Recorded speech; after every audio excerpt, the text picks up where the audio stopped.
সাবেক প্রেসিডেন্ট মোহাম্মদ আব্দুল হামিদ চিকিৎসার উদ্দেশ্যে যখন দেশ ছাড়েন তখন তাকে নিয়ে চলছিল এক অন্যরকম আলোচনা সমালোচনা। অন্তর্বর্তী সরকারের উপরও অনেকে ক্ষিপ্ত হয়েছিলেন। বৈষম্য বিরোধী ছাত্র আন্দোলনের সময় কিশোরগঞ্জের একটি মামলার আসামি হয়েও তিনি কিভাবে দেশ ত্যাগ করলেন তা নিয়ে প্রশ্ন তোলেন অনেকে। তবে চিকিৎসা শেষে দেশেও ফিরে আসেন এই সাবেক প্রেসিডেন্ট। তবে এটি নিয়ে সাংবাদিকদের প্রশ্নের মুখোমুখি হয়েছে স্বরাষ্ট্র উপদেষ্টা লেফটেন্যান্ট জেনারেল অবসরপ্রাপ্ত মোহাম্মদ জাহাঙ্গীর আলম।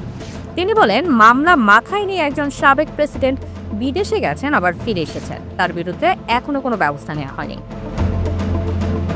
তদন্ত হওয়ার পর দোষী প্রমাণিত হওয়ার আগে কোনো সাজা নয় জানিয়ে স্বরাষ্ট্র উপদেষ্টা বলেন, আপনারাই কিন্তু সব সময় বলছেন নির্দোষীরা যাতে কোনো অবস্থায় সাজা না পায়, এজন্য আমাদের ইনভেস্টিগেশনটা করতে দিন। ইনভেস্টিগেশন করার পর যেই দোষী হোক না কেন কাউকে আইনের বাইরে রাখা হবে না, তাকে আমরা অবশ্যই আইনের আওতায় নিয়ে আসব।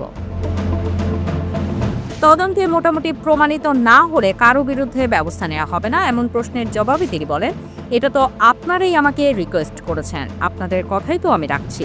তারা ওভাবে প্রমাণিত না হলে কেন একজন নির্দোষ মানুষকে আমি সাজা দেব?